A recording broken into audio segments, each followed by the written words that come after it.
जन्माद्यस्य यतोऽन्वयात् इतरतः अर्थेष्वभिज्ञस्वराट् तेने ब्रह्महृदाय आदिकवये मुह्यन्ति यत् सूरय तेजो वारिमृदां यथा विनिमयो यत्र त्रिसर्गो मृषा धाम्ना स्वेन सदा निरस्तकुहकं सत्यं परं धीमहि धर्मः प्रोजितकैतवोऽत्र परमो निर्मत्सराणां सतां वेद्यं वास्तवमत्र वस्तुशिवदं तापत्रयोन्मूलनम् श्रीमद्भागवते महामुनिकृते किं वा परैरीश्वरः सद्यो हृद्यवृद्ध्यतेऽत्र कृतिभिः शुश्रुभिः तत्क्षणात् निगमकल्पतरोर्गलितं फलं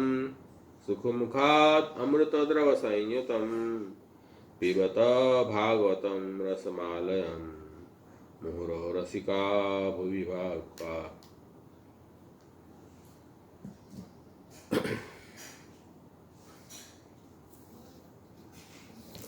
भागवत का सत्संग 2-3 सत्र से नहीं हो पाया था, क्योंकि एक बार कुछ दान एकादशी थी, उसके बाद हरिराय महाप्रभु जी का प्रागट्योत्सव था, फिर श्री गोपीनाथ जी का प्रागट्योत्सव था, तो बहुत समय बाद फिर से हम आज भागवत सत्संग करेंगे। 16वां अध्याय अपना चल रहा था, जिसमें भगवान श्री कृष्ण ने कालिय नाग पर कृपा की और अपने जो भक्त हैं व्रज भक्त, उनके इंद्रिय अध्यास रूप दोष से उसका निवारण किया। तो थोड़ा सा अपन ये अध्याय, बहुत समय हो गया, अंतराय हो गया, थोड़ा सा उसको जल्दी से रिवाइज करके फिर आगे का जो पार्ट बाकी था वो करेंगे। अधिक मास में आप लोगों को है ना, एक भागवत का तो आप खास सब वैष्णव में श्रवण कीर्तन का क्रम रखो, बहुत ही आवश्यक है। भागवत साक्षात भगवान श्री कृष्ण का ही वांग्मय रूप है, इसलिए जितने आप हो सके भागवत पारायण करो। पूरे महीने भर में पूरी भागवत का पारायण हो जाए तो सबसे उत्तम चीज़ है। न कर सको तो 10वें स्कंद का पारायण तो कर ही लो। वो भी न हो सके तो कम से कम श्री पुरुषोत्तम सहस्त्रनाम स्तोत्र का पाठ तो नित्य नियम से अर्थ के सहित तो कर ही सकते हो। अर्थ अनुसंधान के साथ में इसका पाठ करना, त्रिविध नामावली, श्री पुरुषोत्तम सहस्त्रनाम, ये नित्य नियम से अधिक मास में आप नियम रखो, बहुत ही आवश्यक है। प्रभु के लिए तो जितना उत्साह है आपको, सेवा अवश्य करो, जो मनोरथ है अवश्य करो, जितने हो सके इतने, लेकिन नियमित रूप से नियमेन भागवतम पठे, श्री महाप्रभु जाकर कर रहे हैं। तो अपन वर्ष भर अच्छी तरह नहीं कर पाए तो कम से कम इस महीने में तो ऐसा अपन नियम लें कि प्रभु की लीलाओं का अवगाहन करें। तो ये जरूर आप नियम रखो। ये अपना जो क्रम सत्संग का है तो अपना नित्य चल ही रहा है, तो ये भी आप ध्यान में खास रखो। और जितना दान कर सको दान करो। अधिक मास में दान का बहुत महात्म्य है। तो मुख्य मुख्य जो मिति आती है, जब टिप्पणियों में भी है, मुख्य मुख्य मिति में अपने गुरुजन जो ब्राह्मण सत्पात्र हैं उनको दान का बहुत महात्म्य है, वो करो अधिक मास में। और भगवान नाम जितना हो तो ज़्यादा लो। अपने यहाँ तो अष्टाक्षर महामंत्र से महाप्रभु जी ने बताई है, उतना जब ज़्यादा करो, पंचाक्षर अष्टाक्षर मंत्र का, उससे जल्दी प्रभु कृपा करें, अपनी भक्ति हृदयारूढ़ हो, यही अपन चाहते हैं। इस तरह से ये मास को पुरुषोत्तम मास है, अपन भी इसको पुरुषोत्तम मास बनावे। मास तो आया हो गया, पुरुषोत्तम मास आया, पुरुषोत्तम मास गया, हमने पुरुषोत्तम को हृदय में कैसे पधराए इस मास में, वो जरूरी है ना। तो ठाकुर जी की स्वरूप से बंधो और ठाकुर जी के नाम से, रूप और नाम दोनों से आप बंधोगे तो हृदय में श्री पुरुषोत्तम पधारेंगे।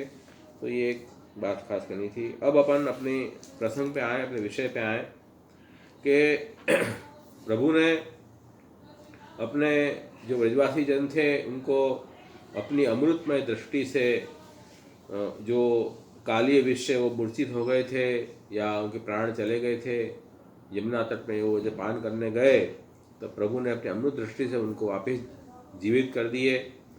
तो ये जो बात आई थी उसके संदर्भ में देखो कि गोपों जो ब्रजगोप थे उनकी जो विषपूर्ण जो इंद्रियां थी वो तो मर चुकी थी। वे इंद्रियां ही काली के सिर हो गए। ये काली नाग जो है उसके सिर बताए यहाँ, वो इंद्रियां ही थी। और काली ने अपने क्रोध से उसको अपने विष को अपने सिर में धारण कर रखा है। और ये काली का स्वरूप है बताया। प्रभु ने जब अमृत दृष्टि से गोपों को जीवित किया तब प्रभु ने उनकी देह तो अलौकिक बना दी अपने भक्तों की। और ये जो विष रूप जो मित्र रूप इंद्रिया थी वो भक्तों का स्पर्श न कर सकी और वे काली के सिर में जाके रही। ऐसे महाप्रभु जी सुबोध जी कार्य में आज्ञा कर रहे हैं। तो गोप जो काली के सिर हैं वही इन गोप सखाओं की जो है इंद्रियां हैं, ये बताई है। और इंद्रियां की जो वृत्ति होती है वो सामान्य रूप से वो प्राकृत होने से वो अधोगति, वो भगवद विमुख होती है, संसार के सन्मुख होने जाती है, संसार विषय को ही अपना विषय बनाती है। यही उसमें विष है, संसार आसक्ति ही वो विष है। तो जैसे काली के सिर में जो विष है इसी तरह काली के सिर वो भक्तों की इंद्रियां हैं। उसमें विष क्या है कि प्रभु के सन्मुख न होकर और सांसारिक विषयों में जो आसक्ति है वही विष है। तो उन विष को कैसे दूर करना, भगवद विमुख इंद्रियों कैसे दूर करना, उसके दो प्रकार अपने शास्त्रों में बताए हैं। एक ज्ञान मार्गी प्रकार है, एक भक्ति मार्गी प्रकार है। ज्ञान मार्गी प्रकार में उन इंद्रियों को ही नष्ट कर दो स्वरूपतः, तो हमें वो परेशानी न करे। ये एक प्रकार है। जैसे अपने शरीर में कोई ऐसा विष युक्त फोड़ा हो जाए तब उस अंग को काट डालते हैं। लेकिन भक्ति मार्ग में एक विशेषता है, वो ये है कि इंद्रियों का स्वरूप से नाश नहीं करते हैं, लेकिन उसमें जो दोष है वो दोष का नाश करते हैं। वो फोड़ा को नाश करने, फोड़ा होने के कारण जो अंग का नष्ट करने की जरूरत नहीं है, उस फोड़े को विष रहित कर दो। ये भक्ति मार्ग की प्रक्रिया है कि उनके दोष का नाश होता है भक्ति मार्ग प्रकार से। निर्दोष होकर वही इंद्रियां भगवान के आनंद का अनुभव ले पाती है, स्वाद ले पाती है। ये भक्ति मार्ग की विशेषता है। तो ये इंद्रियां जो हैं वो प्रभु सन्मुख करना है। संसारावेश दुष्टानाम इंद्रियाणाम हिताय वै कृष्ण से सर्ववस्तुनि भूम्न ईशस्य योजय। तो इस संसार से आविष्ट जो विषयुक्त जो इंद्रियां हैं उनका कल्याण किसमें है कि हमें उन्हें भगवान जो भूमा आनंद रूप भगवान हैं उनमें उन इंद्रियों को अपन लगाएं। तो इंद्रियों के कब कैसे लगेगी कि वो इंद्रियां तो आसक्त सांसारिक विषय में है और प्रपंच का विस्तार, वो ही संसार का विस्तार उसमें आसक्त है। तो उन सांसारिक विषयों को ही भगवान में लगा दें तो अपने आप इंद्रियां भी भगवान में लग जाएगी। इसलिए महाप्रभु जी ने हमें समर्पण का प्रकार बहुत सुंदर बताया है कि भाई निवेदिवी समर्पी एवं सर्वम पूरा स्थिति, सभी जो विषय हैं उनको भगवत समर्पण अपन करें तो अपने आप अपनी इंद्रियां भी वो भगवत प्रसाद युक्त में जाएगी। तो उसके जो विष हैं वो निकल जाएंगे, दोष युक्त है वो दोष दूर हो जाएंगे और इंद्रियां भी प्रभु सन्मुख होगी। ये एक पूरी प्रक्रिया है।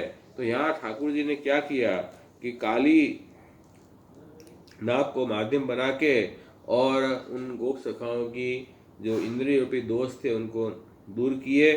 और वो ये बता रहे हैं कि काली नाग का निग्रह प्रभु ने किया और निग्रह करके और भगवान ने उसके सिर पर नृत्य किया है। नृत्य करने से परिणाम यह आया कि काली के जो दोष हैं उसका नाश हुआ और तब वो इंद्रियां भगवत सन्मुख हुई। वो आगे ये अध्याय में बात आई है कि काली नाग भी प्रभु के शरणागत होता है, तो ये इंद्रियां भी फिर भगवत सन्मुख हुई। तो पूरी बहुत सुंदर सी महाप्रभु जी ने अपनी पुष्टि मार्ग की साधना प्रणाली ऐसी बताई है कि खेल खेल में ही हम भगवान के सन्मुख हो जाते हैं। तो इस तरह से ये पूरी प्रक्रिया यहाँ इस अध्याय में समझाई है। तो तो हम जो जहाँ से छूटे थे वहीं चलते हैं वापस। मुझे लगता है अपन ने ये देखा था कि ठाकुर जी ने जो काली का निग्रह करने के लिए आप उस विषयुक्त यमुना जल में कूद पड़े, कूद के आपने उस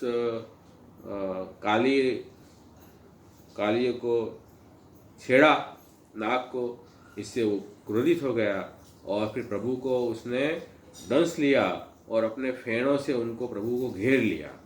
ये बताई प्रभु ने कुछ नहीं किया। क्यों नहीं किया? कि प्रभु जो है वो उल्टा, प्रभु जो है वो मूर्छित होने की चेष्टा करने लगे। ऐसे प्रभु ने क्यों किया? तो कह रहे हैं कि ठाकुर जी ने अपने भक्तों के परिसार्थ प्रभु ने ऐसा स्वरूप प्रकट किया। भक्त परीक्षिकाय नमः, ये नाम भी हमने त्रिविध नामावली में देखा था।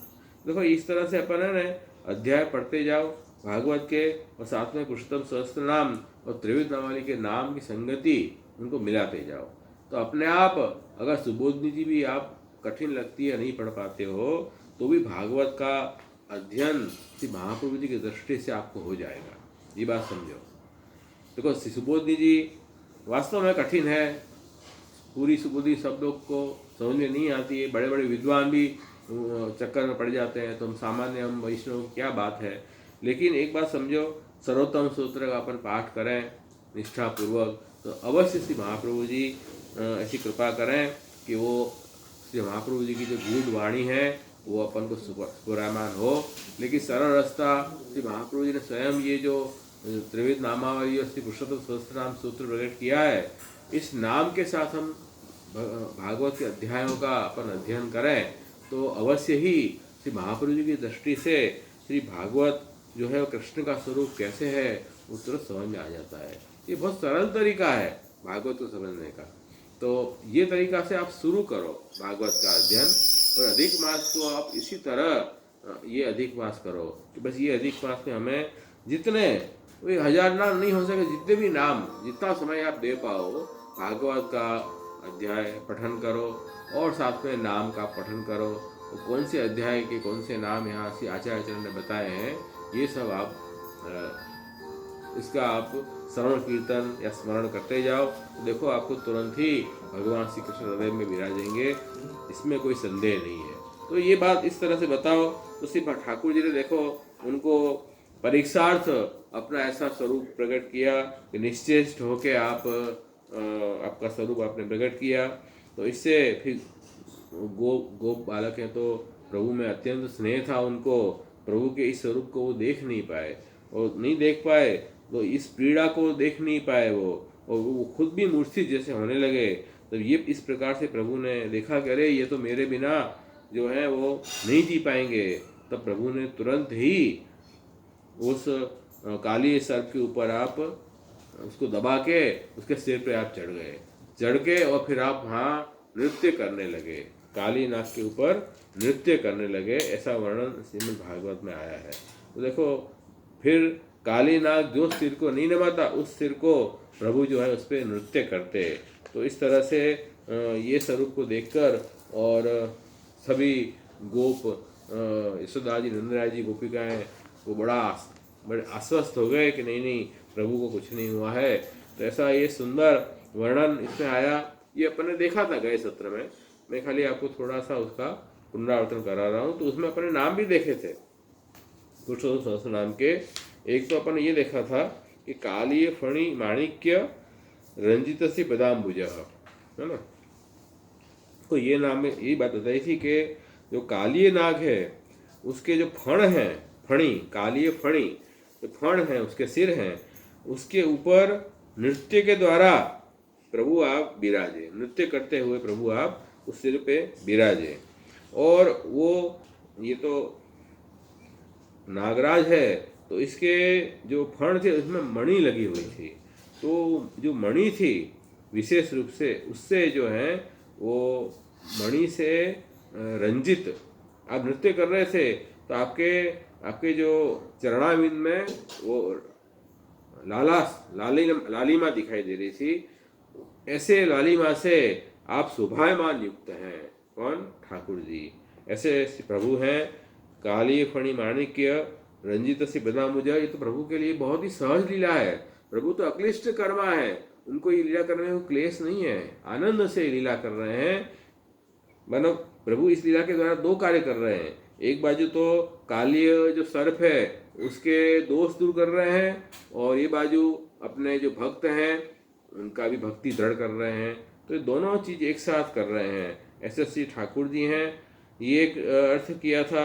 उसके बाद दूसरा अर्थ ये भी था कि श्री शोभा तजुक्ते, भगवान की ये शोभा है, ये रंजिते मणि जो है वो मणि लाल लाल मणि है, उससे प्रभु के चरणाविंद जो शोभायमान हो रहे हैं।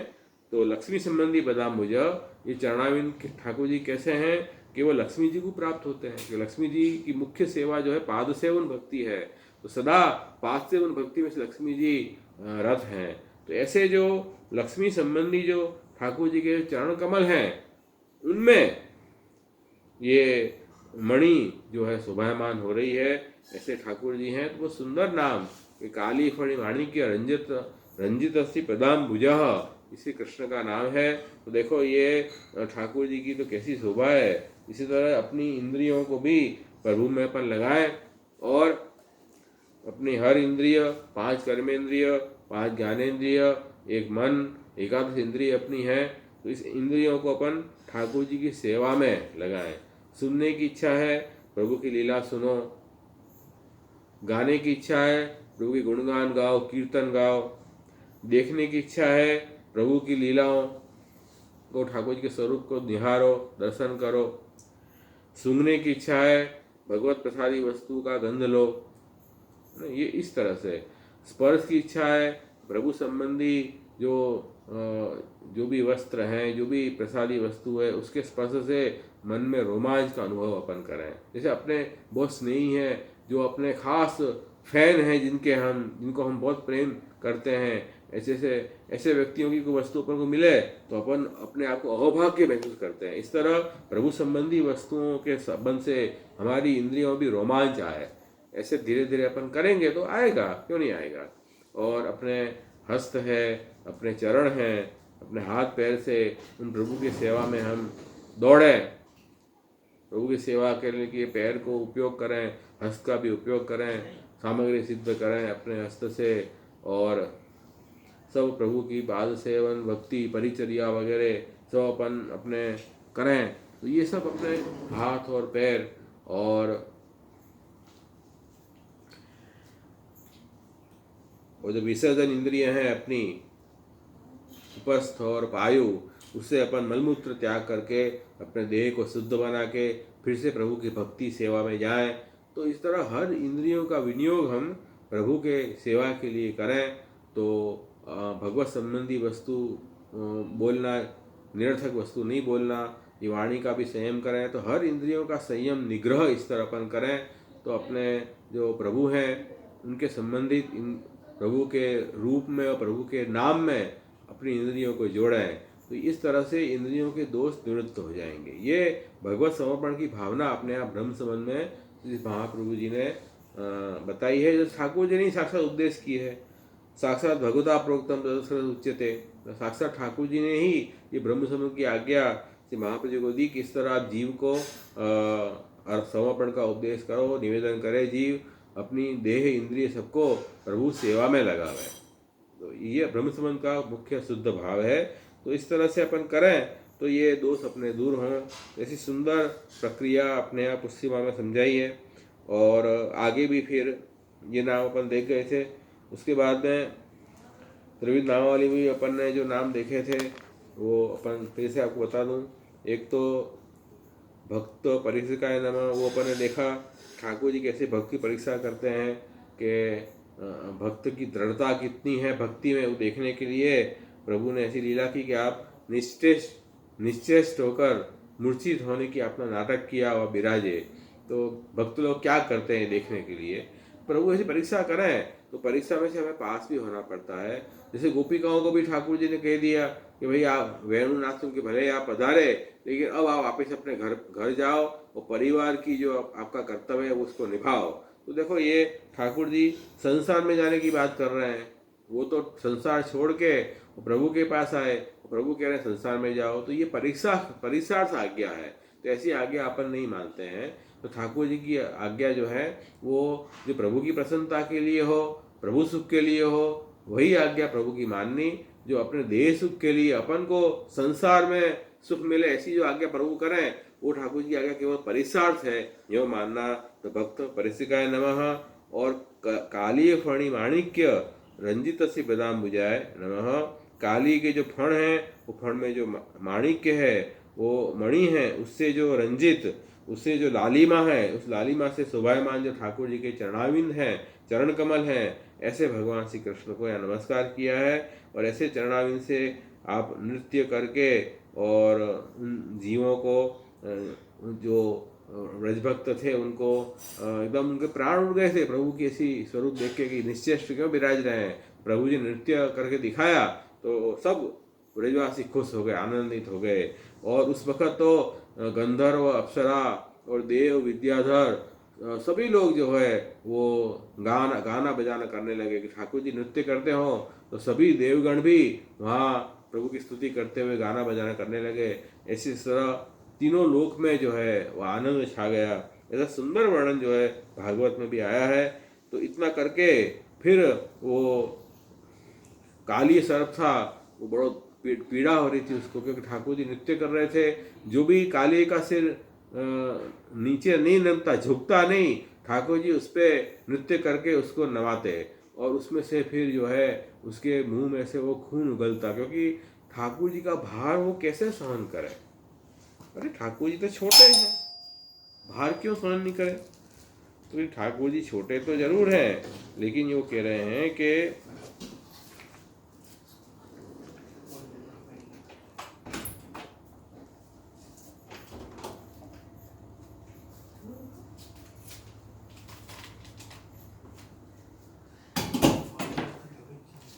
या ये कृष्णस्य गर्भ जगतोति भरा वसन्नम पाषाण प्रहार परिभग्न फणात् पत्रम दृष्ट्वा हि माद्य मुपसेदुर्मुष्य पत्नी आर्ताः श्रतद्वसन भूषण केश बंदाः। देखो ये इस अध्याय के ये श्लोक है 31वां श्लोक। उसमें बहुत सुंदर ये बात बताई है, इसको ये समझने लायक बात है कि भगवान श्री कृष्ण के उदर में संपूर्ण विश्व समाया हुआ है। इसलिए उनके भारी बोझ से कालिये नाग के शरीर की एक एक गांठ ढीली पड़ गई। उनकी एड़ियों की चोट से उसके छत्र के समान फण छिन्न भिन्न हो गए। अपनी पति की यह दशा देखकर उसकी पत्नियां भगवान की शरण में आई। वे अत्यंत आतुर हो रही थी। भय के मारे उनके वस्त्र आभूषण अस्त व्यस्त हो रहे थे और केशव की चोटियां भी बिखर रही थी। तो ये देखो ये वर्णन यहाँ आया है। तो ठाकुर जी छोटे हैं, लेकिन प्रभु के श्री विग्रह में तो ये प्रभु का महात्म्य दिखाया है। प्रभु के श्री विग्रह में तो समस्त ब्रह्मांड समाहित है, तो उसका भार एक बेचारा कालीना कहाँ से सहन कर पाएगा। तो इसलिए वो दुखी हुआ। और ये जो संसार है उसका, काली नाग का संसार क्या है, उसकी पत्नियां, उसकी संतान, ये संसार है। तो अब संसार जो है उसमें वो आसक्त था। हमारा भी संसार क्या है, ये पति पुत्र पत्नी परिवार घर धन वगैरह यही संसार है, उसमें हमारी इंद्रियां आसक्त है। तो हमें क्या करना है, जैसे ये जो नाग पत्नियां हैं वो संसार है, उसकी नाग पत्नियां ही भगवान के शरण में आई। संसार कोई प्रभु में लगा दें हम, तो अपने आप अपनी इंद्रियां भी भगवान में लग जाएगी। ये पूरी प्रक्रिया है बताई। तो उस समय वो सती पत्नी थी, नाग पत्नियां साध्वी थी और केस की चोटियां बिखर रही। हाँ, उनकी बेचारी बहुत परेशान हो गई, चित्त में बड़ी घबराहट हो गई। अब क्या करें, अपने संतान को आगे करके पृथ्वी पर वो लौट गई और हाथ जोड़कर उन्होंने समस्त प्राणियों के एकमात्र स्वामी जो भगवान श्री कृष्ण को प्रणाम किया और श्री कृष्ण को शरणागत वत्सल जानकर वे शरण आते हैं, उनकी रक्षा प्रभु अवश्य करते हैं। अपने अपराधी पति को छुड़ाने की इच्छा से उन्होंने उनकी शरण ग्रहण की। तो ये यहाँ बताया कि ठाकुर जी के शरण जो है वो नाग पत्नी आई है। तो इस तरह से जो है ये सांसारिक विषयों को प्रभु यहाँ पर लगाए, प्रभु के शरणागत करें तो अपने आप अपनी इंद्रियां भी जो है वो प्रभु में लग जाएगी। फिर नागपत्नियों ने भगवान की स्तुति की है और वो 21 श्लोकों से प्रभु की स्तुति इस भागवत में आई है और उसका नाम भी जो है वो इसमें है, नागपत्नी समर्चिताय नमः। क्योंकि ठाकुर जी ने दंड तो दिया, बताया है कि अतः परम दंडे कृते प्रसादापि कर्तव्यम। भाई प्रभु ने उन्हें दोष किया, काली ने क्या दोष किया, ठाकुर जी को दंश मारा, ठाकुर जी को घेर लिया अपने फण से, तो ये दोष तो किया। अब उनको ठाकुर जी कृपा भी करनी चाहिए, ठाकुर जी को प्रसन्न भी करने चाहिए। इस भाव से इन नागपत्तियों ने भगवान की स्तुति की है और उनके शरण गई है और इसका नाम यह आया नागपत्ति समर्चिताय नमः, कि नागपत्तियों के द्वारा अच्छी रीत से जो इनकी पूजा हुई है, ऐसे भगवान श्री कृष्ण को नमस्कार। तो यहाँ पूजा कैसे की है, यहाँ तो कह रहे हैं कि सम्यक अर्चनम समर्चिताय, अच्छी तरह से पूजा की है। अब यहाँ काया से लौट गई, प्रभु के चरणारविंद में प्रणाम किया, शासन प्रणाम किया, काया से पूजा की और मन से प्रभु के शरणागत हो गई। हे प्रभु, आप ही जो है वो शरणागत वत्सल हो, प्रभु के शरण जाते हैं उनको प्रभु अवश्य उनका उद्धार करते हैं। प्रभु का तो ये व्रत है कि एक बार भी कोई मेरे शरण आए उसको मैं अभयता देता हूँ। तो हे प्रभु, आप तो ऐसे शरणागत वत्सल हो। इस भाव से वो मन और काया से प्रभु की पूजा की और वाणी से भगवान की स्तुति की है। मन वाणी काया से प्रभु को अर्चन किया है। स्व निवेदन पूर्वकम भक्ति मार्ग अनुसारेण इति गेयम।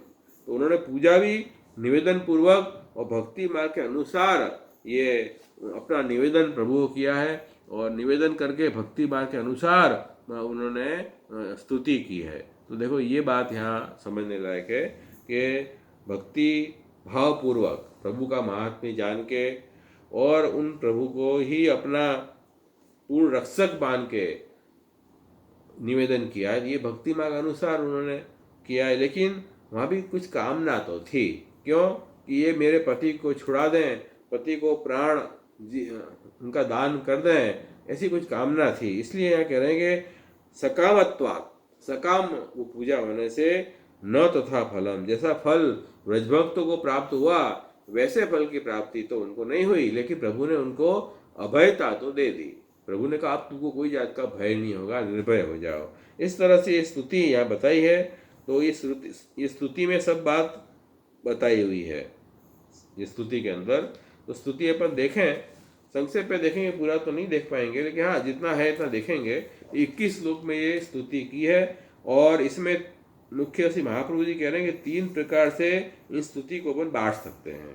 3 प्रकार से कैसे, कि पहले तो प्रथम जो 6 श्लोक हैं स्तुति के, देखो 33वें श्लोक से स्तुति शुरू होती है। तो वहाँ से जो प्रथम जो 6 श्लोक हैं उसमें दंड का समर्थन किया है कि ठाकुर जी ने जो कालीय सर्प को जो दंड दिया है, उसके ऊपर नृत्य करके उसको घायल करके उसके अंग भंग शिथिल करके जो दंड दिया है, वो दंड योग्य ही है, वो देना ही चाहिए। ऐसी समर्थन की स्तुति उन्हें नागपत्तियों ने की है। उसके बाद में उसके अगले जो 10 श्लोकों हैं उसमें आपने दंडवत प्रणाम किए हैं, प्रभु की महत्ता, प्रभु का महात्म्य समझा है और प्रभु के शरण गई हैं और प्रभु को वंदन और शरणागत स्वीकारी है, दोनों प्रणाम करके। इस तरह 16 श्लोकों में आई। और तीसरी बात जो है, और अंत में जो 5 श्लोक है उसमें आपने प्रार्थना की है प्रभु की। तो इस तरह 3 प्रकार से ये 3 रूप से स्तुति यहाँ बताई गई है। और कह रहे हैं कि नागपत्नियों ने हमारे पति के तीनों प्रकार के दोष नष्ट हो जाए, इसलिए 3 प्रकार की स्तुति की। क्योंकि जो एक तो देह के साथ उसके सहज दोष थे, तो वो स्वाभाविक दोष थे, क्योंकि तामस योनि में उसका जन्म हुआ था काली नाग का।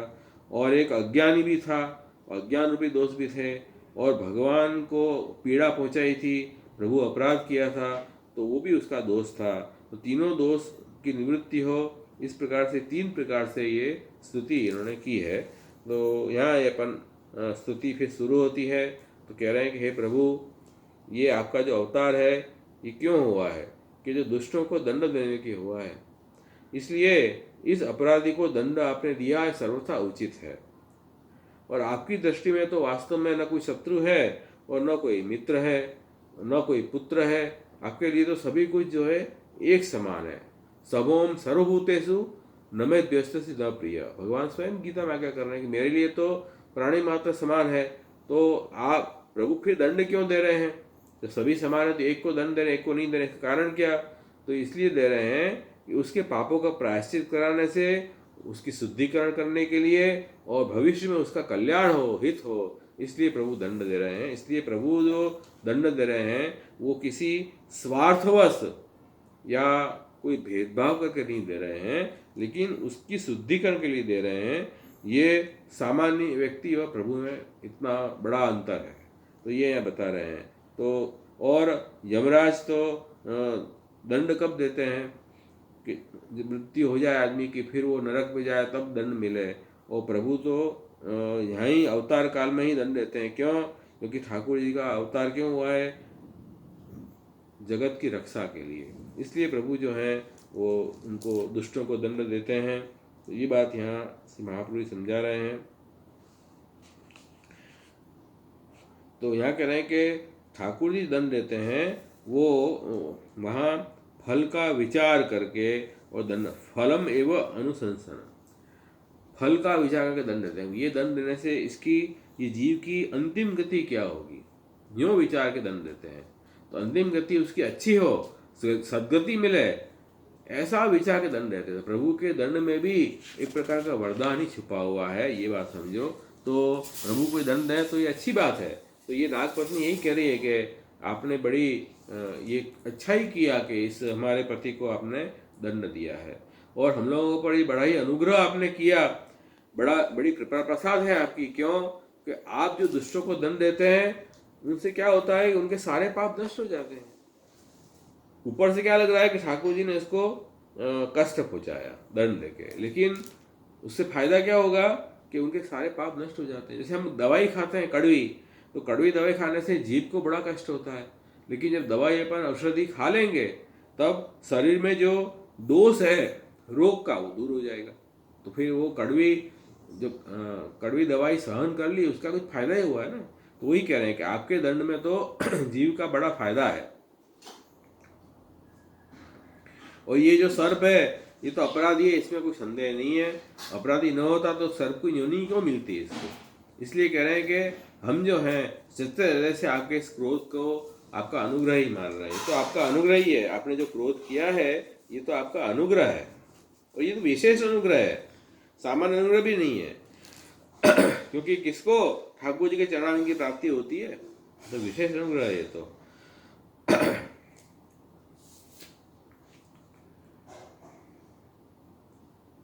उसके बाद आगे कह रहे हैं कि अवश्य ही ये हमारे पति जो सर्प हैं उसने पूर्व जन्म में अवश्य ही कुछ सुंदर कार्य किए होंगे, अच्छे धर्म कुछ निभाए होंगे। कौन से धर्म? तो बड़ी तपस्या की होगी, जिससे जो है वो आपके चरण कमल का स्पर्श इसको प्राप्त हुआ। तो वो कौन सा तप होगा? तप तो बहुत प्रकार के होते हैं। ऐसे तप भी होते हैं जो तप करके आदमी को अहंकार और हो जाए, मैं इतना तपस्वी हूँ। ऐसा नहीं, कोई ये विशेष प्रकार का तप है। वो क्या तप है कि स्वयं मान रहित होकर दूसरों का भी सम्मान करते हुए बहुत बड़ी तपस्या की है। मतलब ये जो तप है वो कैसा है कि स्वयं अभिमान को छोड़ें और अपने से जो हीन हैं उनको भी उनसे भी नम्रता से व्यवहार करें। ये तपस्या है जीवन में, ये अपन को सबको रखनी है। अभिमान नहीं रखें, मद नहीं रखें, और स्वयं अभिमान रहित होकर, और अपने से भी जो गए गुजरे लोग हैं जो अपन समझते हैं कि बहुत तुच्छ जीव, उनसे भी बड़ी दीनता से, नम्रता से व्यवहार में आए। ये ऐसे करने से अपने आप हमारा अहंकार भी नष्ट हो जाता है। ये जो तप है ये बहुत बड़ा तप है। तो इसने कोई ऐसा ही कुछ बड़ा तप किया होगा।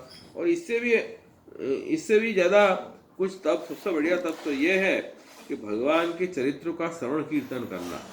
ये तो उससे भी ज़्यादा साक्षात भगवत संबंध कराना हमारे धर्म है, भगवत धर्म है। तो उसमें तो क्या होगा, देखो यहाँ कह रहे हैं, सुबोध जी आगे कर रहे हैं कि देखो धर्मशास्त्र के अनुसार जो है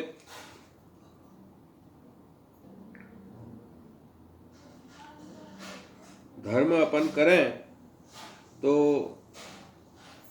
धर्मशास्त्र के अनुसार किया हुआ तब जो है वो धर्म, वो इतने धर्म मैंने किए ऐसा अहंकार पैदा कर सकता है। लेकिन यदि हम भगवत शास्त्र अनुसार कोई धर्म करें कि ठाकुर जी की सृष्टि है और ठाकुर जी की ही चरणामृत में ये मेरा तप अर्पण कर रहा हूँ, ऐसे भाव से हम करें तो वो जो भगवत शास्त्र अनुसार तप है तो वो जो है उसमें फल अच्छा मिलेगा। किंतु वहाँ भी एक दोष ये है कि एक दोष ये आ जाता है कि उसे भगवत शास्त्र अनुसार हम जो धर्म करेंगे वो द्रव्यमय धर्म है। तो जो द्रव्य लगाएगा उसको थोड़ा कष्ट होगा। और क्रियामय धर्म ये है कि जो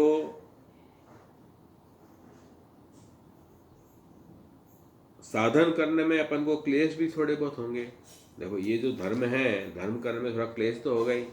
द्रव्य लगेगा तो मन में थोड़ी होगी इतना द्रव्य लग गया इस धर्म में, तो ये सब जो है थोड़े थोड़े उपद्रव इसमें हैं, तो ये थोड़ा क्लेश है। तो ऐसे कौन से धर्म है जिसमें कोई ज्यादा क्लेश नहीं है? तो कह रहे हैं कि वो श्रवण कीर्तन स्मरण नवदा भक्ति, जो ठाकुर जी की साक्षात जो भागवत धर्म है, श्रवणम कीर्तनम विष्णु स्मरण और पाद सेवन अर्चन वंदन दास सख्य आत्मनिर्भर, ये नवधा भक्ति है, ये साक्षात भगवत धर्म है। इसमें कोई ज़्यादा क्लेश ही नहीं है कोई जात का। और इसमें ये भक्ति करने से हृदय शुद्ध होता है और प्राणी मात्र में भगवत बुद्धि होती है, किसी का द्रोह नहीं होता है, सर्व जीवों पर दया होती है। तो ये देखो ये विशेषता है। तो ये सब धर्म अपन को करने चाहिए, जो श्री महाप्रभु जी यहाँ कह रहे हैं, तो आज्ञा करिए ये। तो इस नागपत्नियों ने ये सूचित किया कि यह काली जो है वो निरपराधी भी जो है कि ये तो भगवान सर्व जीव रूप हैं और इनकी आत्मा भी भगवान ही है, तो ये भगवान का ही है। तो सर्व जीवों पे दया रूप धर्म का आचरण इसने किया होगा,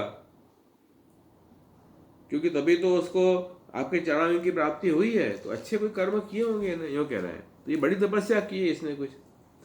तप सुतप्तम कि मने न पूर्वम निरस्त माने न च मान देना। तो इस तरह से कोई अच्छा भगवत धर्म किया है जैसे आज इसको ये सुंदर फल मिला। और कह रहे हैं कि सर्व जीव सर्व जना अनुकंपया, अथवा तो सब जीव पे दया रखी है इसने। ऐसा कोई बड़ा धर्म किया कि प्राणी मात्र को भगवान का ही अंश समझ के सब पे दया भावना रखी है, तो तभी तो आप इतने संतुष्ट हुए इसके ऊपर। तो क्योंकि आप तो सर्व जीव स्वरूप हो, आप तो समष्टि हो, उन्हीं का अंश जीव है। तो आपकी प्रसन्नता का उपाय तो यही है कि प्राणी मात्र जीव मात्र पे दया रखनी, सबके कल्याण सुख के लिए कार्य करना, ऐसी भावना होगी तो अपने आप जो है ठाकुर जी प्रसन्न हो जाएंगे। तो दो चीज़ खुद मुख्य बताई इसमें, एक तो मद अहंकार नहीं होना चाहिए, दैन्यता होनी चाहिए, और दूसरा प्राणी मात्र के लिए अपन को दया का भाव रखो। ये दो चीज़ प्रभु प्रसन्नता में बहुत बहुत साक्षात उपयोगी है। तो दो चीज़ जीवन में रखो तो ठाकुर जी जरूर प्रसन्न होंगे। तो इसके ऊपर ठाकुर जी की ऐसी कृपा हुई कि आज उसे प्रभु अपने चरण कमल से नृत्य करके इसके दोष नष्ट कर रहे हैं। तो अवश्य इन्हें कोई ऐसा बड़ा तप किया होगा, ऐसे ये इनकी स्तुति में कह रहे हैं, आज्ञा कर रहे हैं। उसके बाद में फिर कह रहे हैं कि हम ये नहीं समझ पा रहे हैं कि इसकी किस साधना का फल है जो इसको आपके चरण कमल की धूल का स्पर्श हुआ, उसका अधिकारी ये हुआ। तो कौन सी बड़ी तपस्या इसने की होगी, साधना की होगी, इसका ऐसा उत्तम फल इसको मिला। क्योंकि आपके चरण रज की रज तो इतनी दुर्लभ है कि आपकी जो अर्धांगिनी जो लक्ष्मी जी है वो भी बहुत दिनों तक समस्त भोग का त्याग करके नियम का पालन करते हुए तपस्या करनी पड़ी, फिर भी ठाकुर जी की उनकी प्राप्ति उनको नहीं हुई। देखो ये बात यहाँ से महाप्रभु जी भी आगे कर रहे हैं कि लक्ष्मी जी ने ठाकुर, लक्ष्मी जी कौन, ये सत्वगुण अधिष्ठाता विष्णु भगवान हैं, उनके जो अर्धांगिनी वो लक्ष्मी जी हैं, तो वो तप कर रही हैं, फिर भी आपकी रेणु प्राप्त नहीं कर सकती हैं। तो ऐसा क्यों? तो कह रहे हैं कि लक्ष्मी जी ने सर्व काम भोग का त्याग करके तप तो किया है, तो भी चरण रेणु की प्राप्ति नहीं हुई। उसका कारण यह है कि लक्ष्मी जी ने तप रूप साधन से धर्म का आश्रय किया। तो साधन धर्म आश्रय से भगवान या भगवान के चरण की रेणु प्राप्त नहीं होती। तो ये प्रभु की कृपा माननी, कृपा से प्राप्त ठाकुर जी हैं, अपने साधन बल के अहंकार से ठाकुर जी प्राप्त नहीं होते हैं। इसलिए लक्ष्मी जी को भी ये चरण दुर्लभ है जो आज इस काली सब को प्राप्त हुई। तो ये बड़े भाग्य हैं इसकी। तो देखो ये समर्थन कर रहे हैं, दंड का समर्थन ये 6 श्लोक से किया है। तो ये 33 से लेके और 38 श्लोक तक फिर कह रहे हैं कि जो जन भगवान के चरणों की धूल की शरण ले लेते हैं, उनको, ऐसे जो भक्त जन हैं, उनको स्वर्ग का राज्य या पृथ्वी की राज्य की कामना भी वो नहीं चाहते हैं। न वे रसातल का राज्य चाहते हैं, न तो ब्रह्मा जी की पदवी भी लेना चाहते हैं, न उनको अणिमादि योग सिद्धि कुछ भी वस्तु की चाहना नहीं है। यहाँ तक कि वो जन्म मृत्यु छुड़ाने वाले केवल मोक्ष की इच्छा भी नहीं रखते हैं। भगवान के चरण में इनकी रज की इतनी महिमा है, न नाक पृष्ठम न च सार्वभौमम न पारामेष्ट्यम न रथाधिपत्यम न योग सिद्धिर अपुनर्भवम वा वांछति यत् पाद रज प्रपन्नाः। तो केवल जो लोग, जो भक्तजन आपके चरण उनकी रज की इतनी इच्छा रखते हैं। तो हमारे तो ठाकुर जी के चरणों में तो रोज ही लो, अपन तो अपने यहाँ तो साक्षात ठाकुर जी घर में विराजे, उन ठाकुर जी के चरण की रज, चरणामृत की प्राप्ति रोज ही होती है। तो अपन को तो बड़े भाग्य हैं, अपने से महाप्रभु जी ने इतना सुंदर मार्ग हमें बना के दिया है। तो देखो इनकी कृपा है आचार्य चरण की। तो ऐसी ठाकुर जी के चरण धूल की महिमा है। और ये जो नागराज है, ये तमोगुणी योनि में उत्पन्न हुआ है, अत्यंत क्रोधी है, फिर भी इसे आपकी इस पवित्र चरण रज की प्राप्ति हुई, जो सबके लिए बड़ी दुर्लभ है। इसको प्राप्त करने की इच्छा मात्र से ही संसार चक्र में पड़े हुए जीव को संसार के वैभव संपत्ति की बात क्या, मोक्ष की प्राप्ति भी हो जाती है। देखो ये इतना, ये बातें बताई कि जिसको ठाकुर जी के चरणामृत की प्राप्ति हो गई, उसको तो सब कुछ मिल जाएगा। अपन क्या करते हैं, नहीं मुझे तो अभी ये चाहिए, मुझे तो इस सांसारिक ये वस्तु चाहिए। चरणामृत की रज की पीछे बात करना, ये बात करो। लेकिन चरणामृत की रज मिलेगी तो ये छोटे मोटी वस्तु तो अपने आप मिल जाने वाली है। लेकिन हम जो जीव हैं वो छोटा ही सोचते हैं, बड़ी बड़ी बात सोचते ही नहीं है। ऐसे हम अभागे जीव हैं। तो श्री महाप्रभु जी हमको जो है वो पूर्णानंद की प्राप्ति कराना चाहते हैं। हम क्षुद्र विषय आनंद में ही अपने को फंसाना चाहते हैं। तो हम अज्ञानी जीव हैं, ऐसा ही हम सोचते हैं। उसके बाद फिर 10 श्लोकों से ठाकुर जी की प्रणाम किया है। 10 श्लोकों में 10विध रूप से प्रभु की स्तुति की है। सर्ग विसर्ग स्थान पोषण उति मनवंत ईशानु कथा और निरोध मुक्ति आश्रय, ऐसी 10वीं लीला प्रभु ने की है। इस तरह से ये 10वीं स्तुति 10 श्लोकों से ठाकुर जी का धर्म प्रणाम किया। 10वीं लीला करने वाले भगवान श्री कृष्ण को यहाँ नमस्कार किया है। ये कह रहे हैं हम आपको प्रणाम करती हैं। नमो नमस्तुभ्यं भगवते पुरुषाय महात्मने भूतावासाय भूताय पराय परमात्मने, कि आप तो कैसे अनंत हो, अचिंत्य ऐश्वर्य के नित्य निधि हैं। प्रभु का अनंत स्वरूप है, उनको कोई पार नहीं पा सकता। उनका ऐश्वर्य भी अपन सोच नहीं सके, ऐसा ऐश्वर्य प्रभु का है। और ठाकुर जी सबके अंतःकरण में विराजमान है। भूत वासाय, फिर भी वो अनंत हैं। ऐसा नहीं है कि हमारे अंतःकरण विराज गए तो अब अनंत नहीं रह गए, सब जगह व्याप्त हैं वो प्रभु। यही तो आपका ऐश्वर्य है, सभी जगह व्याप्त हैं आप। और समस्त प्राणी और पदार्थों के आश्रय भी ठाकुर जी हैं। हम सभी भगवान के ही आश्रित हैं। हम ये बात कबूल करें या न करें, हकीकत तो यही है कि ठाकुर जी ही, भगवान ही हमारे आश्रय हैं।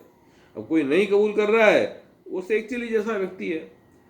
शेख चिल्ली की कथा में आता है कि वो जिस पेड़ पे, जिस डाली पे बैठा उसको काट रहा था। तो एक ने कहा, अरे मूर्ख, ये क्या कर रहा है?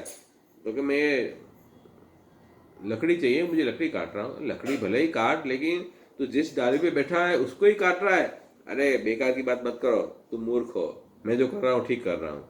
लकड़ी उसने काटी, धड़ाम करके नीचे गिरा। इसी तरह हम जो हैं वो भगवान के आश्रित हैं, वो भगवान को ही नहीं मानते हैं। हम भगवान को नहीं मानते हैं, उनके आश्रित हैं। उनकी बुद्धि है, उन्हें शक्ति दी है। जो शक्ति, बुद्धि, तेज उन्हीं का है, उन्हीं की तेज से हम बोल रहे हैं। हम ये जो बोल पा रहे हैं कि भगवान नहीं है, उनको नहीं मानते, ये भी भगवान की शक्ति काम कर रही है, तब हम इतना भी बोल पा रहे हैं। लेकिन जीव अज्ञानी है, शेख चिल्ली जैसा, तो वो कुछ भी बकवास करता है।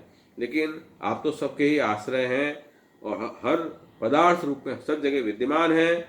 और फिर भी आप इस प्रकृति से अतीत पर हैं। प्रकृति जो सृष्टि बनी है, वो प्रकृति भी भगवान में से बनी है।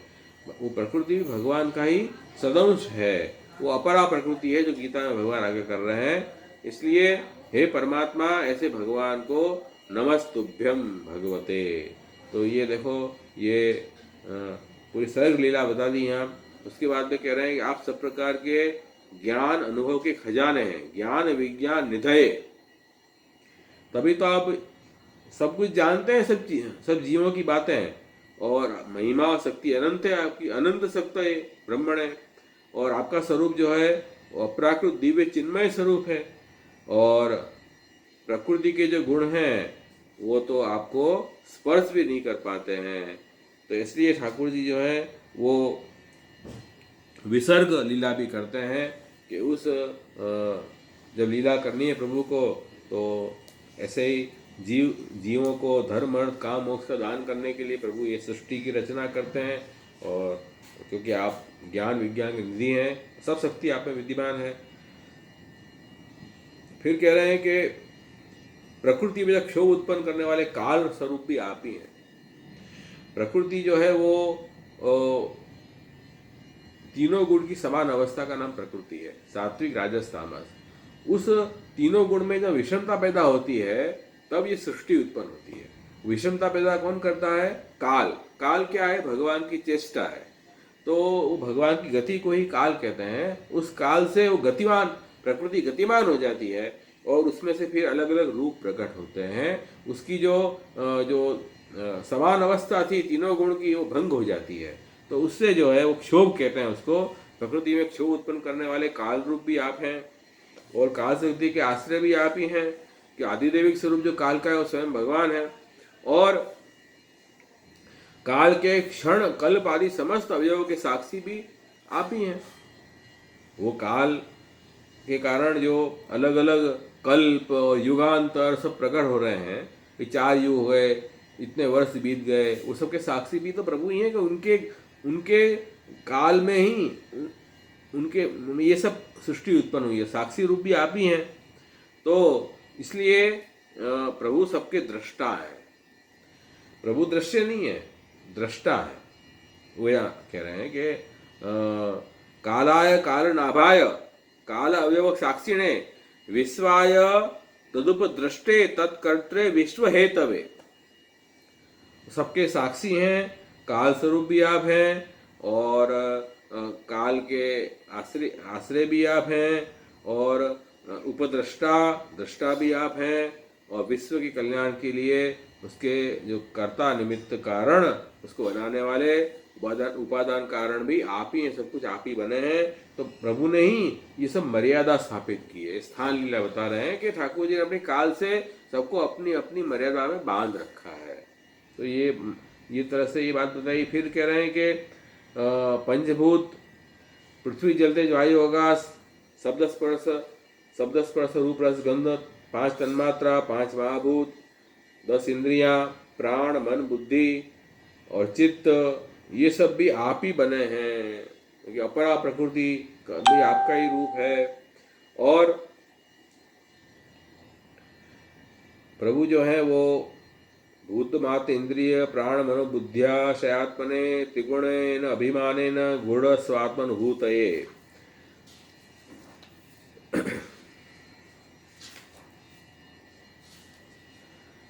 और त्रिगुण जो 3 गुण हैं, सात्विक राजस तामस, उनके जो कार्य हैं वो कार्य क्या है? सात्विक भाव पैदा होने, अच्छी बातें स्फुरायमान होनी, ज्ञान होना, ये सात्विक गुण का कार्य है। राजस गुण कार्य क्या है कि राजस गुण अपन को प्रवृत्ति में ले जाती है, हर चीज़ में प्रवृत्ति में अपन जुड़ते हैं। क्यों? क्योंकि अपन को नई नई इच्छाएं होती हैं, तृष्णा होती है, उस इच्छाओं को पूरी करने के लिए हम उस प्रवृत्ति में जुड़ जाते हैं। ये राजस भाव का कार्य है। तामस भाव हमें इनएक्टिव बना देता है, कुछ नहीं करना, पड़े रहना, मोहित हो जाना, ये मूड हो जाना, ये तामस भाव है। तो ये सब जो है भाव भी भगवान में से ही प्रकट हुए हैं, भगवान में से ही प्रकट हुए हैं। भगवान इनके वश नहीं है, लेकिन इनके वश हम सब हैं, क्योंकि ये तो भगवान तो अपराकृत स्वरूप है, चिन्मय स्वरूप है, और हम सब प्राकृत हैं। तो प्रकृति गुण हम अधीन होके हम लोग काम कर रहे हैं। तो ठाकुर जी ने अपने आप को छिपा रखा इन गुणों के कारण। जो भगवद गीता में भगवान ने ये बात कही है 7वें अध्याय में, 7वें अध्याय में ये भगवान आगे कर रहे हैं कि देखो ये जो 3 गुण हैं, ये 3 गुणों से पूरी सृष्टि जो है मोहित हो रही है। ये चैव सात्विका भावा राजसास तामसास ये मत्तेविद तान विद्धि नत्वहम तेषु ते मयि। सात्विक भाव, राजस भाव, तामस भाव, ये सब भाव भगवान के मेरे से ही हो रहे हैं, क्योंकि भगवान में से ही सब प्रकट हुए हैं। सच्चिदानंद स्वरूप भगवान का है, सत में सात्विक, चित्त में से राजस और आनंद में से तामस भाव प्रकट हुए। भगवान कह रहे हैं कि वो सब न तू अहम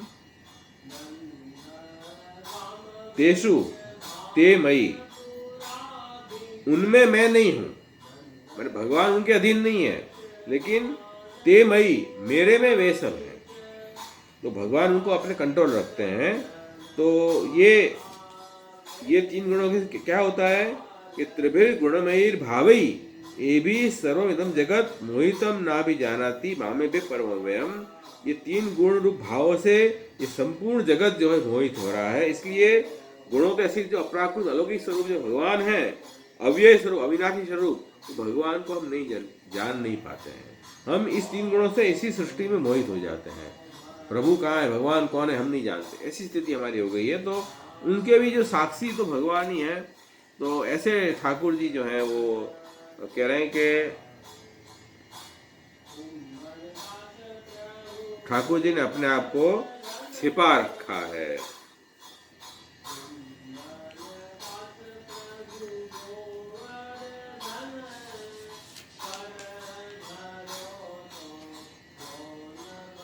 त्रिगुणेन अभिमानेन गुण स्वात्म अनुभूतये। प्रभु ने अपने आप को आच्छादित कर दिया है। तो कह रहे हैं कि ये भगवान का पुष्टि रूप है, पोषण अनुग्रह। 6ठे स्कंद में जो बात बताई कि ये क्योंकि मर्यादा से कुछ विरुद्ध स्थिति बताई, कैसे कि भाई ठाकुर जी स्वयं सब जीवों के संगात समष्टि रूप है, और उसी समय जीव रूप भी आप बन रहे हैं। दोनों रूपों में आप खुद अनुभव कर रहे हैं। एक रूप से आप आनंद ले रहे हैं और दूसरे रूप से आप मोहित हो रहे हैं। तो ये मर्यादा, ये कैसी आपकी मर्यादा से विरुद्ध बात हो गई। तो ये आपकी पुष्टि आपने प्रकट की कि ये ठाकुर जी जिसको अनुग्रह करते हैं वो तो प्रभु को जान पाता है, नहीं तो प्रभु मोहित हो जाता है। तो ये ऐसी मर्यादा से विरुद्ध बात कुछ आ गई, ये प्रभु की पुष्टि लीला है, ये कह रहे हैं। तो उसके बाद फिर बात आई 43 श्लोक में कि प्रभु जो है वो अनंत होने से देश काल स्वरूप की सीमा में बंधे हुए नहीं है। अनंताय सूक्ष्माय कूटस्थाय, सूक्ष्म से सूक्ष्म भी भगवान है और कूटस्थ, मतलब सभी जगह आप विकार रहित स्थित हैं, व्याप्त हैं आप सब जगह, तो आपको कहीं आना जाना नहीं है, सब जगह आप विराज ही रहे हैं, ऐसा कूटस्थ स्वरूप आपका है। और दूसरी बात ये बताई कि प्रभु सर्वज्ञ भी हैं। अब ईश्वर है क्या नहीं, सर्वज्ञ हैं, अल्पज्ञ हैं, ऐसे अनेक मत प्रभु के प्रभु अनेक जो वाद प्रकट हुए जगत में। कोई ईश्वर को मानता है, कोई नहीं मानता है, कोई ईश्वर को निराकार रूप में मानता है, कोई साकार रूप में मानता है, कोई कह रहे हैं ईश्वर नहीं है, कर्म ही फल दे रहा है, कोई कह रहे हैं कि ईश्वर नहीं है, केवल जीव चेतना है, उसमें हम ध्यान कर लें तो हम मुक्त हो जाएंगे, ईश्वर की क्या जरूरत है, कोई ईश्वर मान रहा है तो जगत को मिथ्या मान रहा है। इस तरह से अनेक मत प्रकट हो गए हैं दुनिया में, लेकिन भगवान का स्वरूप ऐसा है कि नानावाद अनुरोधाय। ये एक बहुत ही गजब का ठाकुर जी का स्वरूप बताया कि जैसे जैसे वाद प्रकट हुए दुनिया में, उन वादों के अनुसार प्रभु भी उनके सामने ऐसे अपना स्वरूप प्रकट करते हैं। जो लोग नास्तिक हैं उनके लिए प्रभु नहीं है ऐसा अनुभव उनको होता है, जो आस्तिक है उनके लिए प्रभु हैं ऐसा उनको अनुभव होता है। तो प्रभु तो नानावाद अनुरोधाय, तो नाना वाद के अनुसार अपना स्वरूप प्रकट करते हैं। ये भगवान की उती लीला बताई। उती लीला कैसे कि जैसी कर्म वासनाएं हैं, अच्छी बुरी कर्म वासना, उस अनुसार भगवान उसको अनुभव कराते हैं। तो ये उती लीला भी यहाँ प्रकट हो गई देखो ये श्लोक में। तो इसके बाद फिर नमः प्रमाण मूलाय कवये शास्त्र योनये प्रवृत्ताय निवृत्ताय निगमाय नमो नमः। फिर कह रहे हैं कि देखो जितने भी प्रमाण हैं, प्रत्यक्ष, हम जो प्रत्यक्ष दिखाई दे रहा है वो प्रत्यक्ष प्रमाण है। प्रत्यक्ष जो चीज दिखाई देनी चाहिए उसको अनुमान से हम जानते हैं। जैसे धुआं दिखाई दिया तो अग्नि का अनुमान कर लेते हैं, या कई बार अनुमान भी नहीं है, जैसे न्यूज में आ गया तो मान लिया है, न्यूज में ये बात आ गई तो ये बात सच्ची है, ऐसे शब्द प्रमाण भी मानते हैं। ऐसे कई प्रमाण जो हैं वो प्रमाण के भी प्रमाण तो आप हो तब कोई प्रमाण बन रहा है, क्योंकि आप तो सत्य रूप हो, तो सत्य स्वरूप आपसे ही सब वस्तु प्रमाणित हो रही है, और समस्त शास्त्र से आपका ही प्रतिपादन हो रहा है। तो जितने वेद वगैरह में भी आपकी ही बात हो रही है, आपके अलावा किसी का प्रतिपादन हो ही नहीं रहा है। आपका ज्ञान तो स्वतः सिद्ध है, और अपने मन को कैसे प्रभु में लगाना उसके लिए, और कहाँ से हटा लेना उसके लिए शास्त्र में जो विधि निषेध बताए हैं वो भी आपकी ही बात बता रहे हैं। इसलिए सबके मूल आप स्वयं हो, ऐसे भगवान को हम नमस्कार करते हैं। तो यहाँ भी देखो, ये देखो कि पूरा जो वेद है, वेद में जो विधि निषेध है, ये करना ये नहीं करना, ये प्रभु का स्वरूप है ये प्रभु का स्वरूप नहीं है, जो शास्त्र में जो बातें बताई है वो सब निगम वेद स्वरूप, वो स्वयं भगवान है। और ये शास्त्र में जो धर्म बताए वो वास्तव में सद्धर्म है, कि वो अपने वेदादि शास्त्र अनुसार अपन चलेंगे तो ठाकुर जी की प्राप्ति होगी। तो इस सद्धर्म रूप जो मनवंतर लीला भी यहाँ इस श्लोक में बताई ठाकुर जी की। उसके बाद में नमः कृष्णाय रामाय वासुदेवाय सुताय च, फिर कह रहे हैं कि ठाकुर जी जो हैं वो कृष्ण स्वरूप, राम स्वरूप, वासुदेव, प्रद्युम्न और अनिरुद्ध स्वरूप, ऐसे चतुर्व्यूह स्वरूप हैं। ये बात से यहाँ भक्ति का भी आपने प्रतिपादन कर दिया। ईशानुग्रह लीला भी आ गई। ऐसे ठाकुर जी को नमस्कार। उसके बाद में ठाकुर जी जो हैं सभी अंतःकरण वृत्तियों के प्रकाशक हैं, और आप स्वयं प्रकाशित भी होते हैं और ढक भी जाते हैं, क्योंकि दोनों प्रकार आप प्रकट कर रहे हैं यहाँ। और सब जो ज्ञान अपन को हो रहा है प्रभु के ही कारण हमें सब ज्ञान भी हो रहा है, लेकिन उन प्रभु को हम नहीं जान पाते हैं। देखो ऐसे है, जैसे हम जो आँख से देख पा रहे हैं, आँख से बाहर अपन देख रहे हैं, लेकिन आँख से जो हमको दिखाने वाला व्यक्ति है उसको हम देख नहीं पा रहे हैं। ऐसे ठाकुर जी का स्वरूप है। तो देखो ये बात यहाँ समझा रहे हैं कि गुणों के प्रकाशक और गुणों से अपने स्वरूप के आच्छादक, छिपाने वाले, और गुणों की वृत्तियों को प्रकट करने वाले, गुणों के दृष्टा, स्वतः स्वयं ज्ञान कराने वाले, ऐसे भगवान को नमस्कार करते हैं। तो यहाँ देखो ठाकुर जी के जो गुण हैं, सच्चिदानंद रूप धर्म है, उन गुण के रूप में स्वयं भगवान ही स्वतः प्रकट होते हैं और प्रकट होके और आप जीवों पे उपकार करते हैं, उनको आनंद का दान करते हैं, उनको निरोध कराते हैं। तो ये निरोध लीला भी यहाँ बताई है।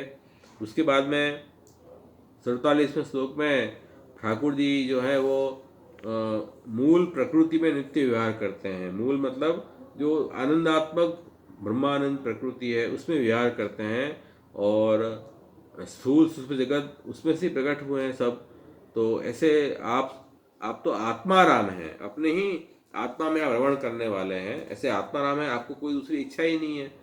एको हम बहुश्याम, अपने आत्मा में ही आप रमण कर रहे हैं, भगवान के अतिरिक्त कुछ है ही नहीं। तो आप तो हमेशा आपका मौन ही आपका स्वभाव है। कह रहे हैं कि अव्याकृत विहाराय सर्वव्याकृत सिद्धये ऋषिकेश नमस्तेस्तु मुनये मौनशीलने। तो प्रभु का ऐसा जो है मौन स्वभाव आपका है, तो ऐसा मननशील आत्माराम प्रभु है। तो वही मुक्ति का रूप है। मुक्ति का मतलब क्या कि हम भगवान अलग है, ये सृष्टि अलग है, हमारी सृष्टि में आसक्त हो रहे हैं, भगवान को भूल रहे हैं, तो ये बंधन है। और सब कुछ ठाकुर जी हैं, प्रभु ही सब रमण कर रहे हैं। जैसे प्रभु में अपन मन अपना लग जाए तो अपन इस संसार से मुक्त हो जाएंगे। तो ये मुक्ति लीला भी यहाँ प्रकट हुई। और अंत में जो है वो आश्रय लीला आई कि स्थूल सूक्ष्म समस्त गतियों की जानने वाले साक्षी वो भी भगवान हैं, और सर्व के स्वामी ये विश्व से पृथक भी आप हैं, और विश्व के दृष्टा और कारण भी आप ही हैं, क्योंकि सबके आश्रय तो आप ही हैं। आप में से सृष्टि प्रकट हुई है, आपके आधार पे सृष्टि रही हुई है, आप में इसका लय होने वाला। ऐसे भगवान को नमस्कार किया है, इसलिए कह रहे हैं कि वो ऐसे आश्रय स्वरूप भी प्रभु ही हैं। ऐसे यहाँ 10 लोगों से यहाँ प्रार्थना की है। 10वीं लीला करने वाले भगवान को यहाँ प्रणाम किया। उसके बाद में पीछे 5 लोगों से प्रार्थना कर रहे हैं कि भगवान जो है विश्व की उत्पत्ति स्थिति प्रलय की लीला करते हैं, लीलाएं अमोघ हैं, और अपनी काल शक्ति और प्रकृति गुण द्वारा प्रभु ये जगत को प्रकट करते हैं। आप सत्य संकल्प हैं। और फिर कह रहे हैं कि ये 3 लोक में 3 प्रकार की योनि होती है। सात्विक योनि, सात्विक गुण प्रधान जो शांत हैं, रजोगुण प्रधान जो अशांत हैं, एक्टिविटी में लगे हुए हैं, तमोगुण प्रधान जो मूड हैं वो डीएक्टिव मोड में है।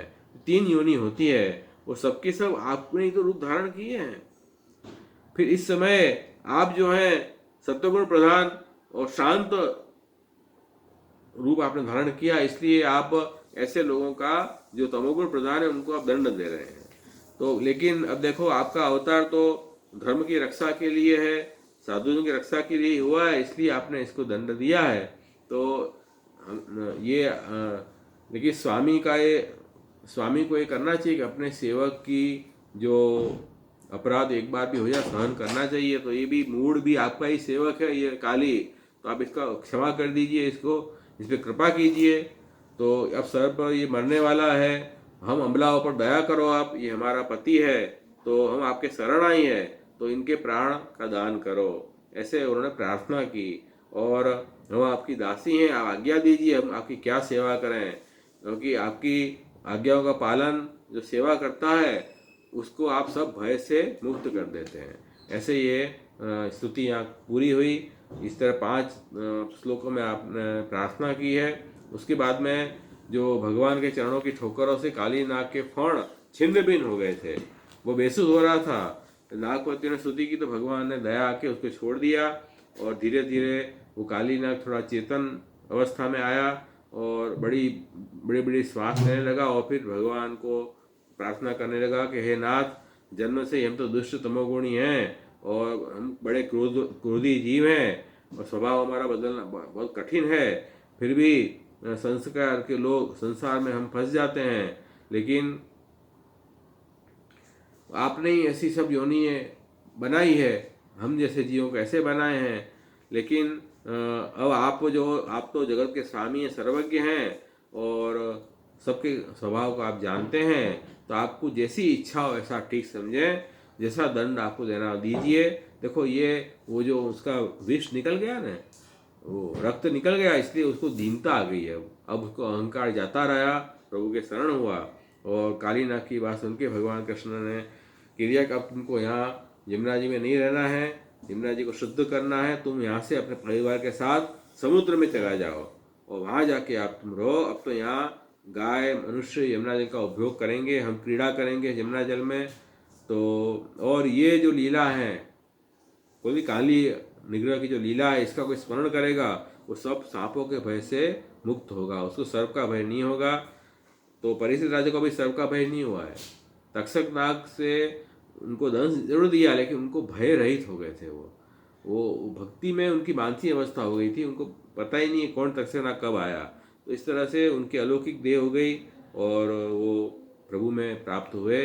तो ये देखो यहाँ दिखाया है कि वो सब पापों से मुक्त हो जाता है और गरुड़ जी का भय भी अब नहीं रहेगा, क्योंकि ठाकुर जी के चरणारविंद के चिन्ह उसमें अंकित हो गए उसके सिर के ऊपर, इसलिए गरुड़ जी उसको अब नहीं खाएंगे। वो गरुड़ जी के डर से यहाँ आके रहा था यमुना जी में, तो अब तो उसको गरुड़ जी का डर है ही नहीं, क्योंकि ठाकुर जी के चरणारविंद के चिन्ह आ गए, तो गरुड़ जी भी अब उसको कुछ नहीं कर सकता। तो ठाकुर जी के जो शरण जाता है ना, ठाकुर जी उसको निर्भय बना देते हैं। देखो ये प्रभु का व्रत है कि मेरे शरण जो आएगा वो अभयता को प्राप्त करेगा। इसलिए हमें प्रभु का शरणागति कभी छोड़नी नहीं, अन्य आश्रय नहीं करना है, सदा प्रभु का आश्रित रहना है। श्री कृष्ण शरणम मम। तो बड़ी अद्भुत लीला है ये प्रभु की। तो उस समय काली नाग और नाग पत्नियों ने ठाकुर जी की बड़ी आदर से पूजा की। दिव्य पुष्प, वस्त्र, मणि, बहुमूल्य आभूषण, उत्तम कमल से प्रभु की पूजा करके प्रसन्न किया, परिक्रमा की, वंदना की और उनसे आज्ञा ली जाने की। और फिर वो अपने परिवार के साथ में रवणक द्वीप में चला गया, जो समुद्र में एक सर्प का रहने का स्थान है। तो वहाँ वो गया है और लीला भगवान कृष्ण ने ऐसी लीला मनुष्य जैसी की, उनकी कृपा से यमुना जी का जल केवल विषहीन नहीं हो गया, बल्कि अमृतमय मधुर हो गया। तो ठाकुर जी की कृपा से यमुना जी का जल मधुर हो गया।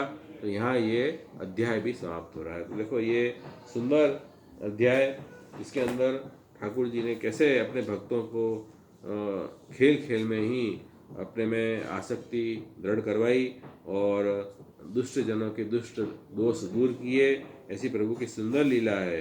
और वही बात में आगे समझा रहे हैं कि ततः त्रिविध नामावली में ततः स मुक्त भगवद आज्ञया सकलत्र सुहृत्पुत्रादि सहितो रमण द्वीपम गतः तदा कालिंदी शुद्धा जाता। तो भगवान की आज्ञा से वो अपने परिवार सहित चला गया और फिर ये यमुना जी शुद्ध हो गई। और उसके लिए कह रहे हैं कि भक्ताश्रय जलस्थल विशुद्धकाय नमः। भक्तों के लिए, जब भक्तों का ही आश्रय है, ऐसे जो जल और स्थल हैं, दोनों को आपने शुद्ध करने वाले भगवान कृष्ण को नमस्कार। तो जो कालिंदी का तट है वो स्थल है, और कालिंदी का जो जल है वो दोनों ही प्रभु ने शुद्ध करवा दिए कि अब ठाकुर जी को वहाँ अलौकिक लीलाएं करनी है। और तट पे जो तृण वगैरह घास वगैरह थी उसको खा के भी जो प्राणी मात्र मर जाते थे, तो वो भी आपने शुद्ध कर दिए। इस तरह शोधन किया प्रभु ने। और भक्ताश्रय पते सर्वदा लीला योग्यत्वम। तो भक्त के आश्रय माने क्या कह रहे हैं कि अपने जो भक्त हैं वो ब्रजभूमि का आश्रय करके प्रभु की लीला में सहभागी हों, इसलिए ठाकुर जी ने वो दोनों स्थल को शुद्ध कर दिया। तो इस अर्थ में ये जो नाम यहाँ आया, भक्तों के आश्रय रूप जो जल और स्थल को विशेष रीति से शुद्ध करने वाले भगवान कृष्ण को नमस्कार। तो ब्रज भक्तों को जल लेने के लिए, स्नान आदि कार्य के लिए उपयोग में आता यमुना जल और वृंदावन आदि जो स्थल हैं वो भी शुद्ध हों, तो भक्तजन उसमें सुंदर रीति से विराज के प्रभु की सेवा कर सकें। इसलिए प्रभु ने उन जल और स्थल दोनों की शुद्धि की। और शुद्धि करना आवश्यक भी था, क्योंकि उस जल स्थल में न तो गाय के लिए घास मिलता था, न पशु पक्षियों के लिए वहाँ कुछ तृण वगैरह मिलते थे। तो सभी लोग जो हैं वो लीला सृष्टि के जीव बड़े दुखी थे, तो प्रभु ने ये सब लीलो उपयोगी बना दिया, क्योंकि भविष्य में वहाँ अभी प्रभु को कई लीलाएं करनी है यमुना जी के तट पे। इस तरह से जो ठाकुर जी ही जो है अपने अपने घर में भी देखो ठाकुर जी विराजें, और ये घर में जो भी भगवत उपयोगी चीज़ नहीं है उसका भी निकाल ठाकुर जी करेंगे। मतलब क्या है कि हम लोग जो घर में स्वार्थ बुद्धि रख के, खुद के उपभोग की बुद्धि रख के हम घर को ही अपना मान लेते हैं, क्योंकि घर जो है प्रभु के विराजने का स्थान है, प्रभु की क्रीड़ा का स्थान है, यूँ मान के सब जगह वही भाव रखे हैं, तो भाव वो घर शुद्ध हो। और अपन संसारिक भाव से घर का भोग करेंगे तो वो घर की अशुद्धता है। तो वो भी ठाकुर जी सोच अपने बस में नहीं है कि प्रभु हम शुद्ध कर सकें। प्रभु कृपा करें कि हमारे घर को भी ऐसा शुद्ध करें, हमारा हृदय भी शुद्ध करें, उसमें विषय आसक्ति दूर हो जाए, हम प्रभु के ही बन के रहें, प्रभु की सेवा उपयोगी बन के हमारा हृदय भी हो, हमारा घर भी हो। इस तरह से हमें इस भाव से अपन रहेंगे तो संसार हमें बंधन नहीं करेगा। ऐसी सुंदर ये प्रभु की लीला। और बस इतना कह के आज का अपन यहीं समापन करते हैं, समय भी हो गया है। तो ये एक बहुत सुंदर लीला है प्रभु की, जिसमें प्रभु ने भक्तों की आसक्ति दृढ़ की है विशेष रूप से। तो ये 10वीं लीला सुंदर 21 श्लोक की जो प्रार्थना है बड़ी सुंदर है। तो अपन आश्रय का अब समय हो गया है, ज़्यादा कुछ विशेष नहीं कर पाऊंगा, तो अपन आश्रय का पद गान करके यहीं अपना आज का सत्र को समापन करते हैं। दृढ़ई न चरणन केरो भरोसो, दृढ़ई न चरणन केरो, श्री वल्लभ नख चंद्र छटा बिन, सब जग माज अंधेरो भरोसो, दृढ़ई न चरणन के साधन और नैया कली में जासु, होय निवेरो सूर का कहे द्विविध आदरो, बिना मूल को तेरो भरोसो, दृढ़ई न चरणन केरो। शिवल्लभाधीश की जय। सभी वैष्णवों को आशीर्वाद। और अपन नेक्स्ट बुधवार को मिलेंगे 6:30 बजे।